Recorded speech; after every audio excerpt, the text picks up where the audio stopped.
Baru-baru ni viral ada satu produk Malaysia yang kantoi mengandungi steroid. Klaim 100% herba semula jadi, makan terus boleh sihat. Tapi rupa-rupanya ada steroid. Inilah bahaya bila kita ikut hype tanpa semak betul-betul. Kami tak buat konten merapu yang mencari publicity murahan tapi kami share fakta dan kajian yang memang sah.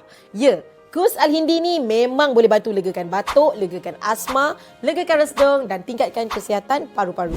Tapi bukan terus rawat. Kus Al-Hindi ni bukan ubat ajaib Dia cuma suplemen tambahan yang boleh tingkatkan anti radang, antioksidan dan antimikrob dalam badan kita. Dengan adanya khasiat ni dalam badan kita, secara tak langsung proses semula jadi yang mengurangkan batuk atau masalah berkenaan saluran pernafasan ni memang akan lega, insya-Allah.